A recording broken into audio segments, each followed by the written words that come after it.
Nos preocupa el inicio de un nuevo conflicto bélico a nivel mundial. Y es que apenas el 1 de septiembre de 2019 se cumplieron 80 años del segundo combate internacional en el que México participó.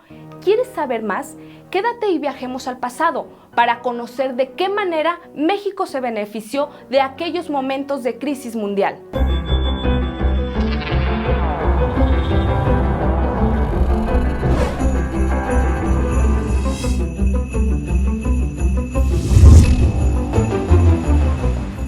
Hola, antes de continuar, te invito a que te suscribas al canal, activa la campanita para que te lleguen todas nuestras notificaciones. Y ahora sí, comencemos. Era el año de 1939, Alemania había invadido Polonia. A partir de esto, se fueron conformando los acuerdos entre las potencias mundiales, como el Pacto del Eje compuesto por Alemania, Italia y Japón. Y por otro lado, el de los aliados, con Gran Bretaña, Francia, Unión Soviética y Estados Unidos. Estos países se mantuvieron en conflicto por 6 años. ¿Te imaginas qué impacto tuvo en sus economías? Pues las personas seguían comiendo. Además, era necesario abastecerse de materias primas para estar activo en la lucha. Mientras tanto, en México, en estos años comienza un fenómeno económico conocido como el milagro mexicano o el desarrollo estabilizador. Es un periodo de tiempo que comenzó en el año 1940.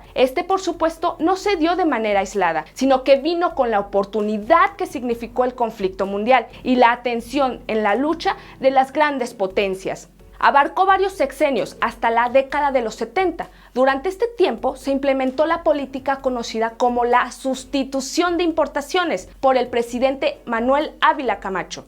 Antes, la industria mexicana, como muchos países que fueron colonizados, fueron dependientes de las tecnologías de aquellos países que los habían conquistado. Es decir, no tuvieron un crecimiento propio.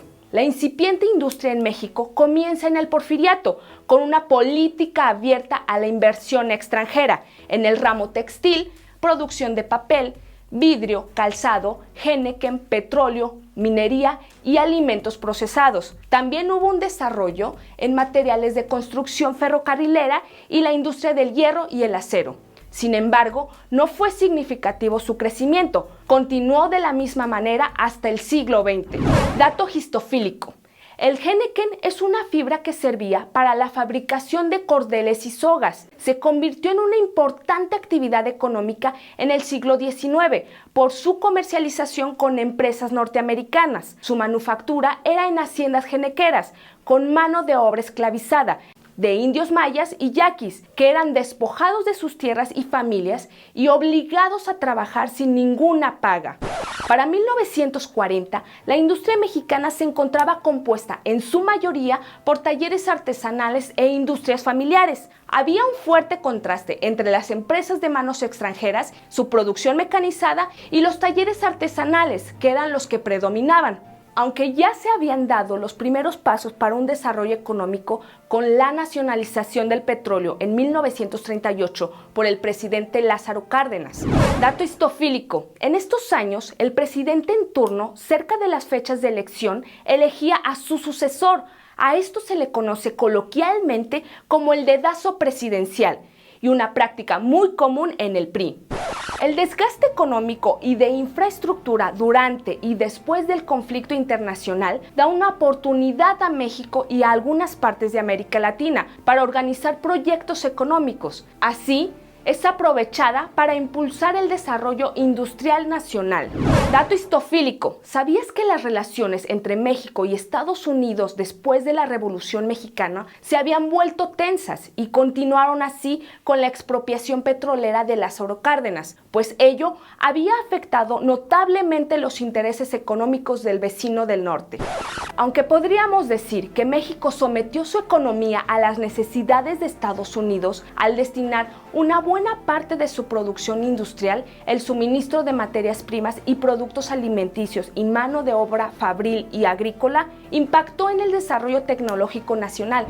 Dato histofílico. ¿Sabías que en el ataque de Pearl Harbor, México se incorpora al conflicto internacional y Estados Unidos recibió apoyo económico y militar de parte de México, con materias primas estratégicas, trabajadores para recoger los cultivos agrícolas y la cooperación incondicional en la defensa del hemisferio?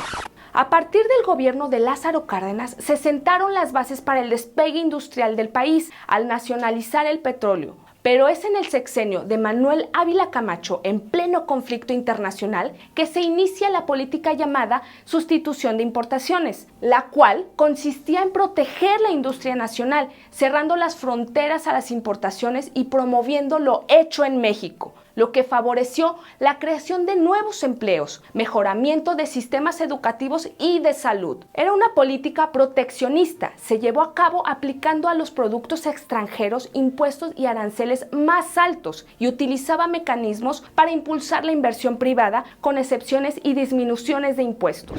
Dato histofílico, en el sexenio de Manuel Ávila Camacho es cuando se crearon organismos como el IMSS y se impulsaron otros beneficios como el reparto de utilidades y se promulga la Ley Federal del Trabajo.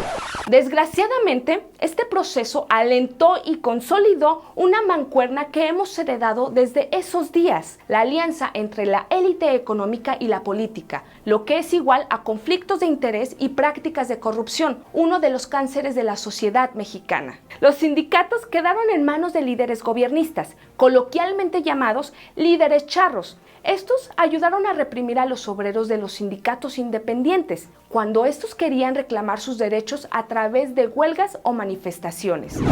Dato histofílico, la lucha por los derechos de los trabajadores comienza años atrás, a mediados del siglo XIX. La búsqueda eran mejores condiciones de trabajo, como la disminución de las largas jornadas de trabajo, que iban entre las 14 y 16 horas. En las primeras organizaciones fue el Círculo de Obreros de México.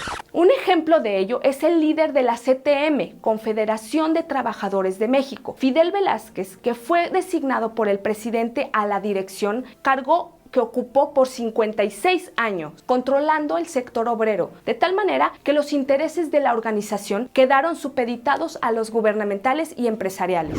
Dato histofílico, ¿sabías que la CTM fue fundada por el Partido Nacional Revolucionario, el antecedente del Partido Revolucionario Institucional?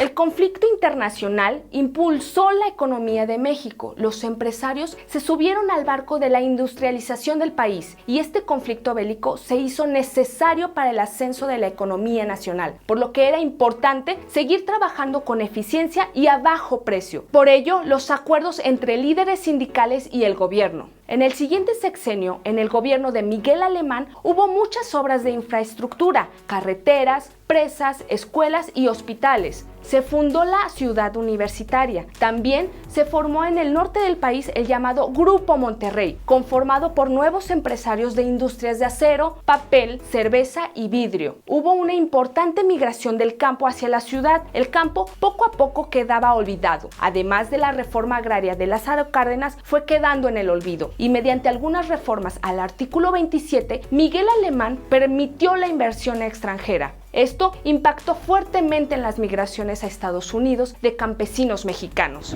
Dato histofílico, el primer sindicato creado en México fue en 1918, tras la Revolución Mexicana, la CROM, Confederación de Trabajadores.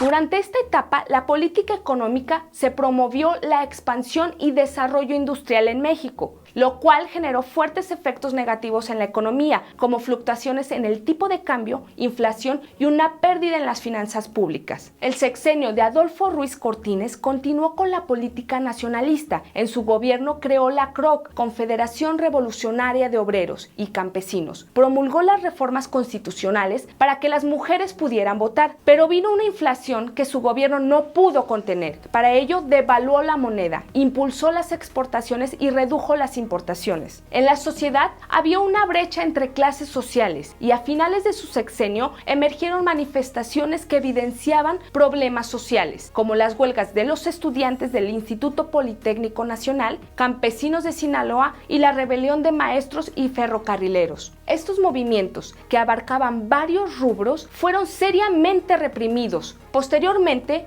Adolfo López Mateos siguió apoyando económicamente a las empresas en busca de la inversión privada. La asistencia social era parte importante dentro de su agenda política. Se crea el ISSSTE, el Museo Nacional de Antropología, y consiguió la restitución del chamizal, y retomó la repartición de tierras, un poco olvidadas por sus antecesores, sin poder detener el fenómeno de migración. Con Gustavo Díaz Ordaz, el crecimiento continuaba bajo la política del desarrollo estabilizador. Las prácticas corporativistas eran parte de la política mexicana. Había una aparente estabilidad económica y social, hasta que el 2 de octubre de 1968 se hace presente la manifestación de estudiantes, resultando en la conocida Noche de Tlatelolco, donde el ejército reprimió fuertemente a los manifestantes. En el gobierno de Luis Echeverría, tras el movimiento del 68, buscó beneficiar a la clase media y baja y así evitar la propagación de más movimientos